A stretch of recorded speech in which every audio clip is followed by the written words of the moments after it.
Comment faire pour augmenter notre foi?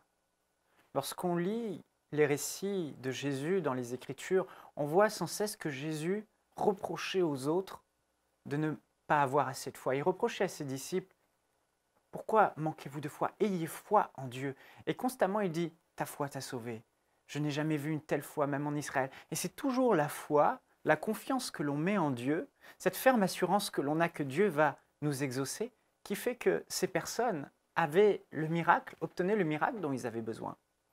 Et cela nous pousse à nous poser cette question. Comment faire pour avoir une foi forte? Comment faire pour augmenter, grandir dans la foi? Et je me suis posé cette question.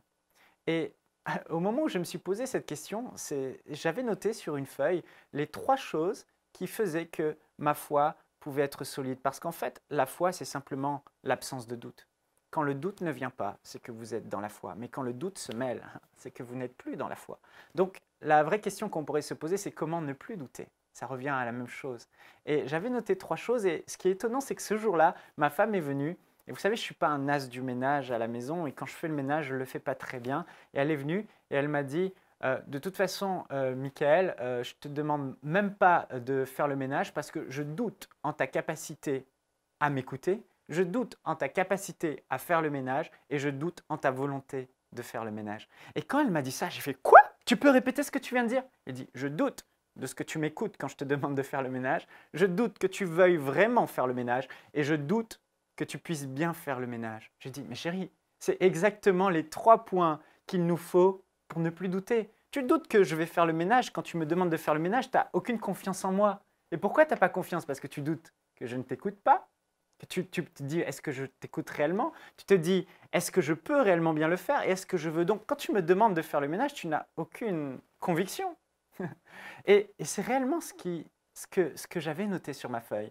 En gros, pour qu'on soit dans une conviction, pour qu'on soit sans doute, il faut qu'on soit convaincu que Dieu nous entend, qu'on soit convaincu que Dieu veut et qu'on soit convaincu que Dieu peut.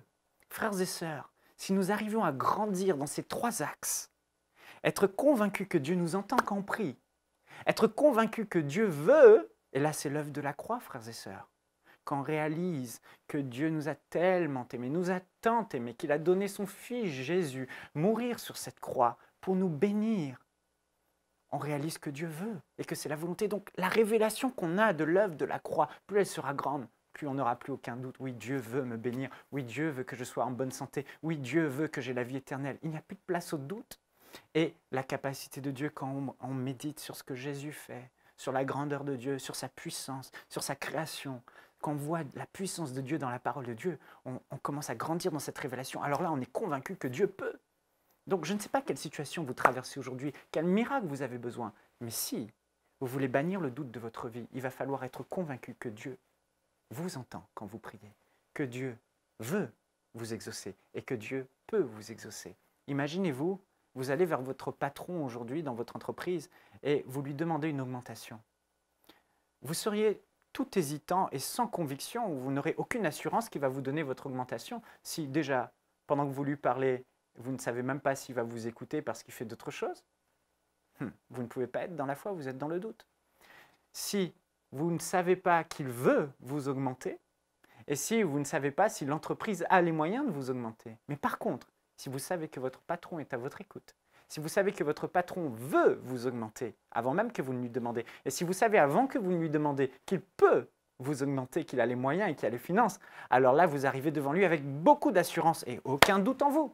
Parce que vous lui dites, patron, j'aimerais une augmentation, j'aimerais que mon salaire soit augmenté de 500 €, de 500 $. Et là, vous êtes convaincu que vous allez l'obtenir parce que vous savez qu'il vous écoute, vous savez qu'il veut et vous savez qu'il peut.